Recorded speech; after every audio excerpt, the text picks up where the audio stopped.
Hello, Steph. So nice of you to have joined us this morning. Do you want to kick us off and tell us who you are, where you're from, and where you are based now? Yeah, so I'm Steph Trethewey. I grew up in Sydney as a city girl, but now I live a very different life. I live on a farm in central North Tasmania with my husband Sam and our two kids, Elliot, who's 4, and Evie, who's 2. So I guess I call myself a farmer now. Oh, very good. You've got a interesting trailing spouse journey in the fact that you have seen both sides of the coin. You've been the trailer, you've been trailed. Do you want to talk us through, take us back to the start with sort of what you've done career-wise and where that's taken you? Yeah, so I cut my teeth in the TV industry as a journalist, as a reporter working for Channel 7 and Channel 9 here. I worked for a show called A Current Affair, chasing a lot of dodgy people down the street, bringing people to justice, which was one of my favourite things that I did. And one of my jobs for the 6 o'clock news, I was up in Queensland and it was a really slow news day. And cut a long story short, I interviewed a farmer and his name is Sam and he's now my husband. So I interviewed him for the news and that's sort of how we met. And that kind of kicked off this journey, which has brought me to the land now. But in the meantime, yeah, Sam was the one who followed me for a while. So what happened is I got my big break with The Current Affair in Brisbane.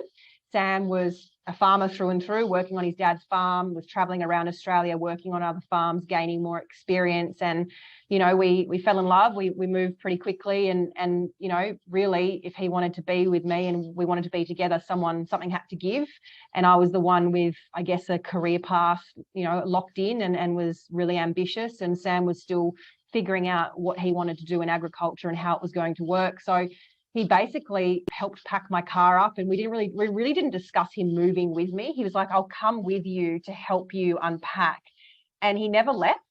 There was never a discussion. So yeah, this farmer followed me to the big smoke and moved in to my apartment that I was paying for, a salary that I used to support both of us. And we stayed in Brisbane for a couple of years. Yeah. I see. So we're sort of that uninvited trailing spouse that just sort of turned up and didn't leave. Very much wanted. It was it worked out the way it was meant to. But yeah, it was really interesting. So, you know, Sam and I had a couple of conversations and I still, talking to you now is really great because I've never really reflected on how hard it was for him. You know, trailing me, I suppose, is, you know, I was the one with the career and the being in lights on TV and all this great stuff happening to me as a 25-year-old at the time. And Sam sort of didn't really have that path or direction.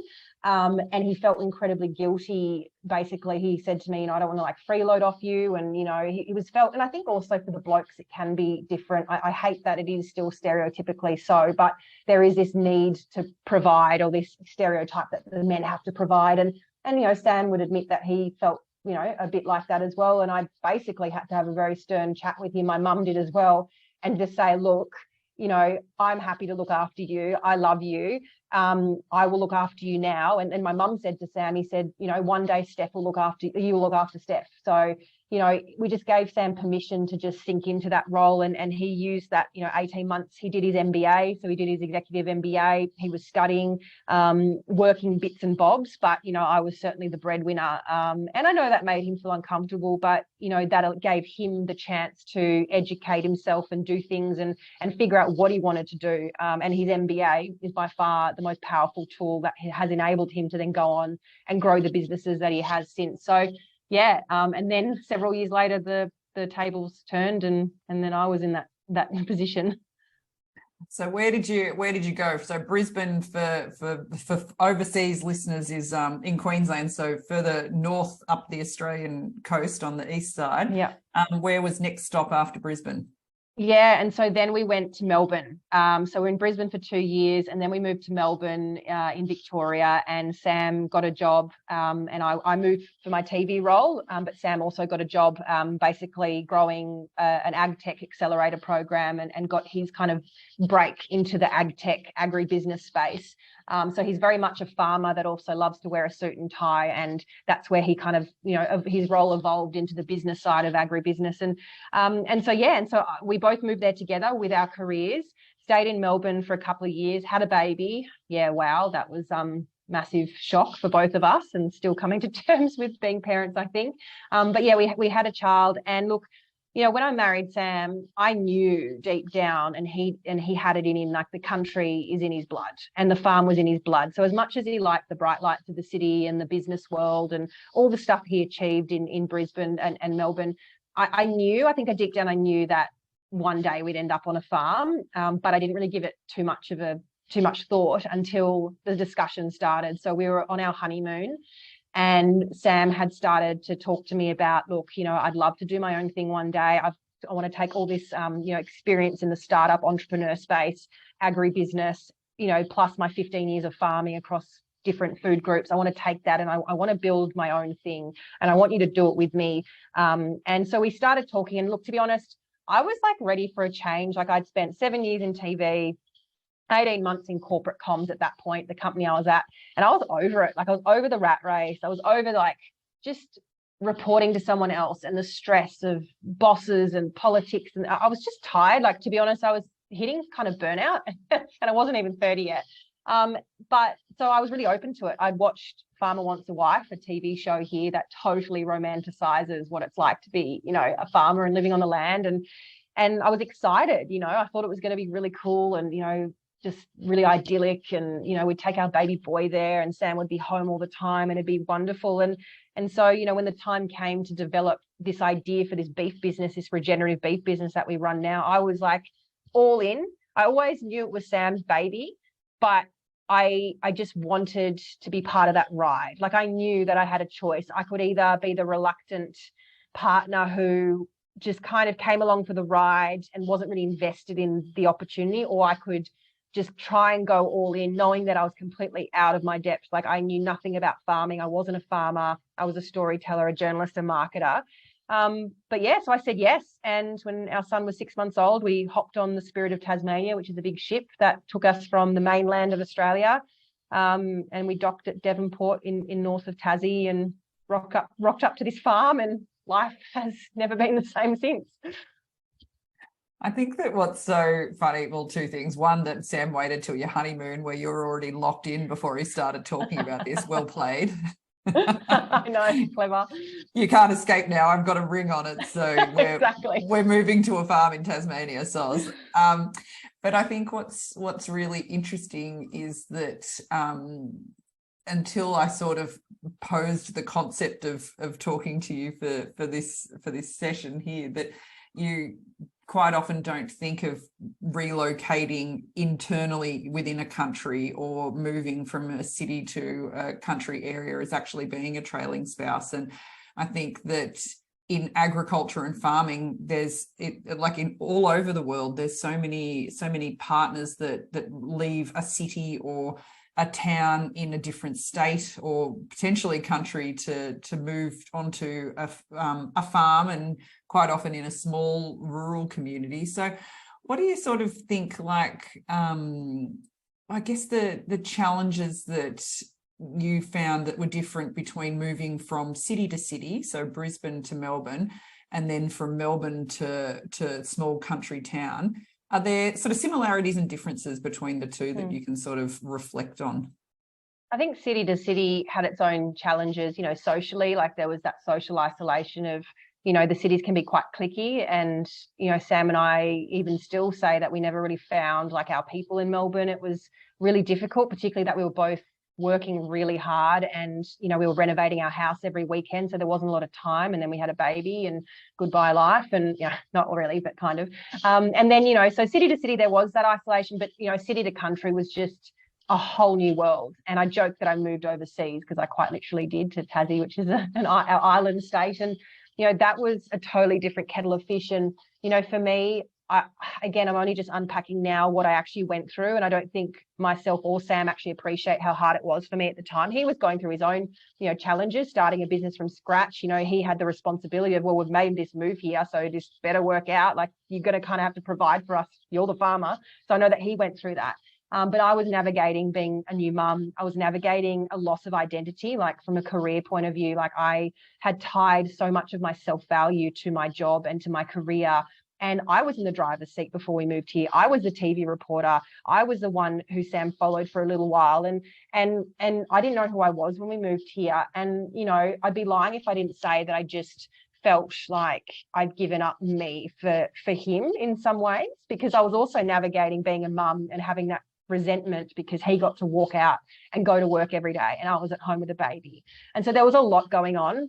And it wasn't Sam's fault by any means. He's been an incredible partner and father, but there's a lot that went unsaid. And yeah, I know this sounds a bit, I don't want this to sound arrogant, but I'm not a follower.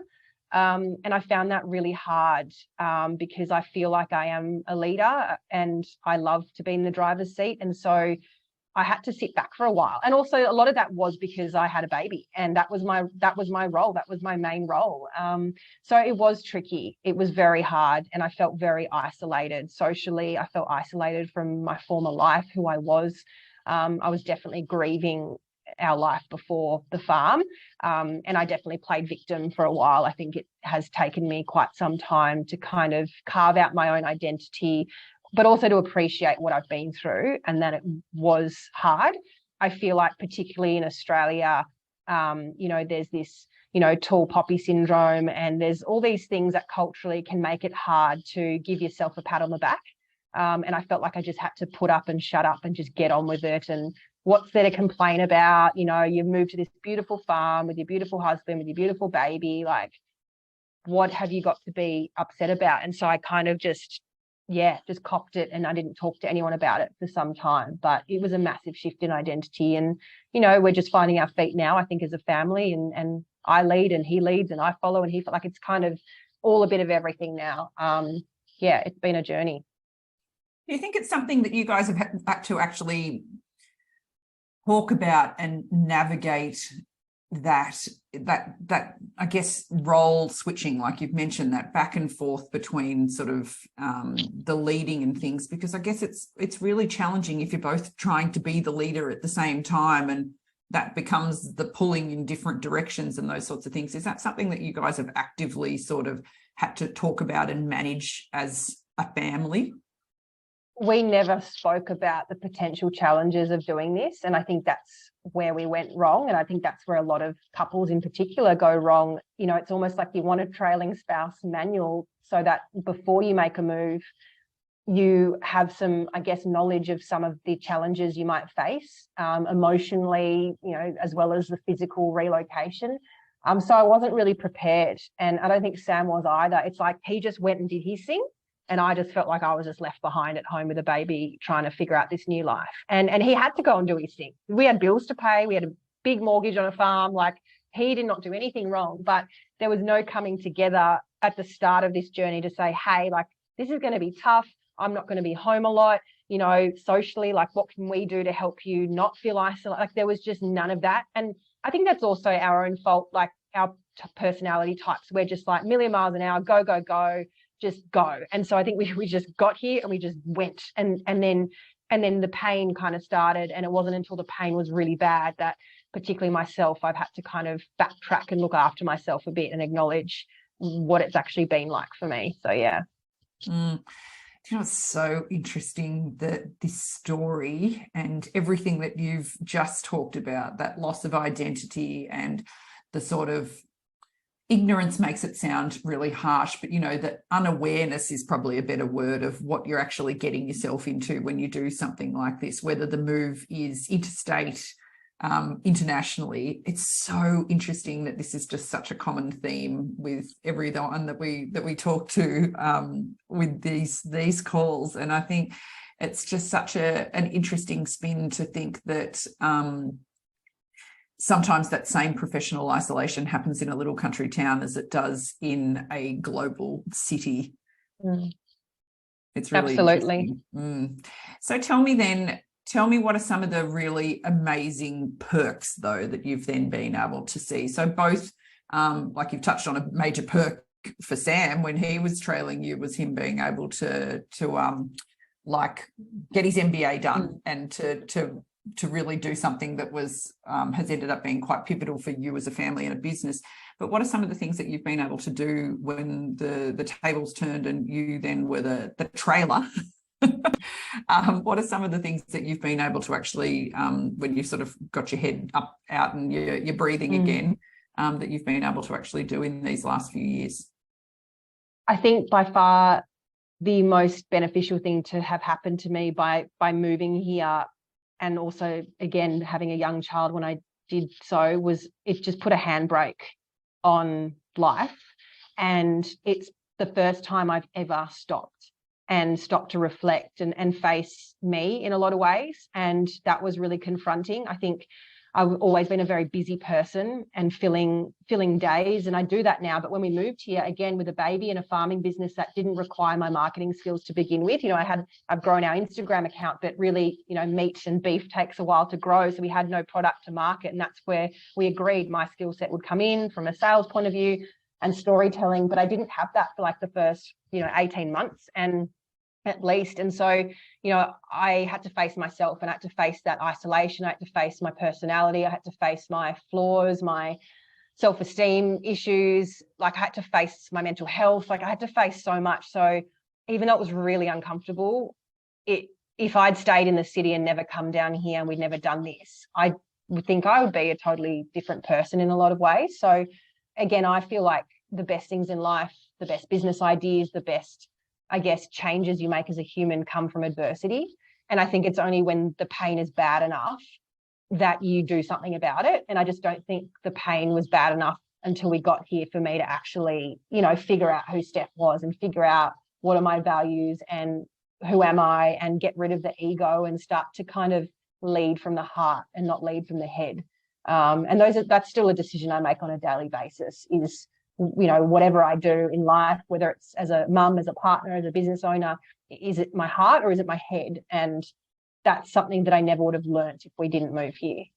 Isn't that funny? Because I think sometimes, like, if you haven't had this major upheaval, I guess, what the next sort of major stage for people is quite often when the kids all leave home. And so that's when the mirror is sort of turned around, and that you have, you find people sort of in their 50s that are like, oh, I haven't done any of that work that you've just talked about. And hang on, who am I? And what have I been doing? And have I been doing the things that I want to do? So you're right that often that can be a blessing and a curse at the same time, is that you do that work earlier on, and that you get to do some pretty major flips and changes that can really send you on a total different trajectory than you would have otherwise. Tell me about this, I was going to say just a little project that you sort of did, because I will put links in underneath here for people to have a look at. But you well and truly, I guess, leveraged, because we try and talk to saying that leverage is not a bad word, but leveraged the bad stuff and the time that you sort of were really those dark times, and you sort of went down into the trenches and stuff. Talk to me through the project that has become now another mega beast in your life, that you actually did as well while you were I guess in those in the trenches in those early months on the farm.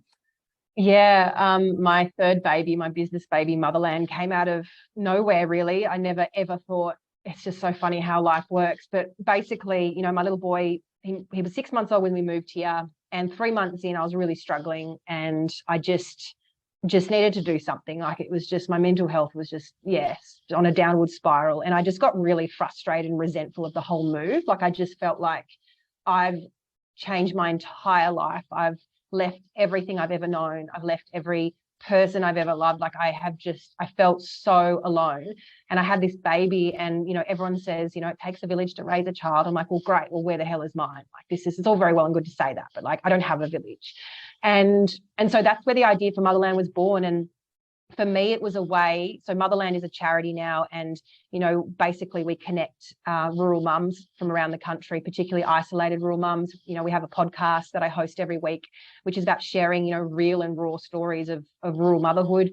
We also run Motherland Village, which is Australia's first online rural mothers group program, because I don't know if any parents listening have this, but, in the city in particular, when my son was born, I was allocated for mother's group, and I had that social connection automatically, 10 other mums or 11 of us that would go and sip lattes up the road every week and have play dates and whinge about stuff, but celebrate stuff together. And I didn't have access to that here. And, from all our research, almost 50% of rural mums in Australia, and I'm sure more broadly, globally, for obvious reasons, geographically, don't have that service either. And so Motherland, started as a podcast. It's grown and grown. And I guess for me, it was a way for, rural mum Steph, this new Steph, to connect with the old Steph, the storyteller, the journalist.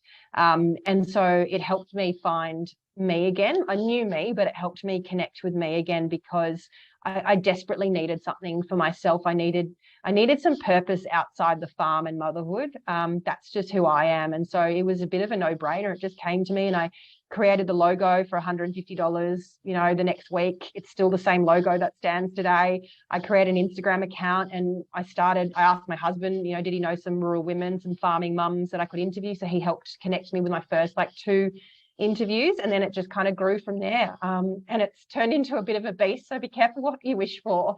It's been a massive undertaking, but it's absolutely saved me. So I think, for anyone who does feel alone in this, you don't have to start another business, you don't have to start a side hustle, but you need to prioritize yourself, and whatever that is, you need to find what makes you tick, whatever the new environment is. And if I didn't do that, I hate to think where I'd be now. Certainly bloody miserable. So that's kind of where that came from. Well, look, I have to well and truly give credit where credit is due, because I think watching you over the last few years, building out this community and resources and things that you've done with Motherland has definitely been inspiration and driving force behind the concept of the Trailing Spouse Code, because so many of those emotions and feelings and circumstances and things that you've mentioned are just so similar to people all over the world that might be isolated from the workforce and their identity and what it looked like for life and themselves pre-move. So thank you for that from the sidelines. It's, one thing I want to say is I want to stay married too. Not that everyone has to get married, but I want to stay in my relationship with my husband. And I just think doing something for me and doing this was as much about preserving our relationship as it was for preserving me. And Sam knows that. So even though it's grown beyond what he thought it would, and sometimes I think he wishes that perhaps it wasn't as big as it was, because I'd be spending more time in our beef business. I think he knows that he'd have a very different wife and partner and business partner if I didn't have it. So it wasn't just about me, it was about our family. And I didn't realize that at the time, but just in hindsight, it's very clear that it was the right thing for me to do for all of us. Well, from rural mothers of Australia who have participated in it, I think that there is a lot of people who are appreciative of the fact that you crashed and burned, and that Phoenix rising from the ashes was Motherland. You got to hit rock bottom. You got to hit rock bottom sometimes to get to the top. And I kind of embrace that now. That's part of my story. Now, you touched on earlier that concept that you guys sort of wish you'd sort of done a bit more work, or even just thinking and talking around what life was going to look like before the move. Have you got some retrospective advice that you would give people that are maybe about to start the trailing spouse journey, or they're in those early days of really feeling like they're in the trenches? Have you got some advice to individuals, but also to couples around what that might look like if you had done it a bit differently? I suppose my biggest piece of advice would be have lots of team meetings. If you haven't made the move yet, have a team meeting and look at those ways in which your life will change for both people. It's not just about the trailing spouse, it's about the person that's obviously, leading, I suppose, the move. But, communication, like Sam and I just didn't communicate enough, and we should have. And, I think it's very dangerous when you split up the team and you create a me and them type scenario. Like it's their job and their move and their career, and they're the ones driving this. Like if you have that mentality, that's only going to drive you further away and further into a negative mindset. So I think you have to come at it as a team and continuously check in as a team. You know, I think especially for parents, but especially for women, you know, generalizing here, but the ones that perhaps are raising kids, and lots of people I'm sure you talk to have got young kids, and they're the ones kind of, you know, in charge of the home life. I think it's really important to value that role and not undervalue just how important you are as that support act, so to speak. Sam could absolutely not have done a single thing that he's done without my role as a mother, doing what I've done behind the scenes. And I think that's really, really important. And I think that the person driving the move has to also make the other person feel valued for their role in coming along for this journey in a supportive role, it seems, because I speak to far too many mums in particular that just don't feel that, they just don't feel appreciated. And that's very dangerous, because that creates that divide and that breaks up the team. So for me, it would be communication and make sure each person feels really valued. Otherwise, things can go south pretty quickly. That's fabulous advice. Steph, thank you so much for your time today. I really appreciate you sharing your trailing spouse story. Much appreciated. Thanks so much for having me, Jo.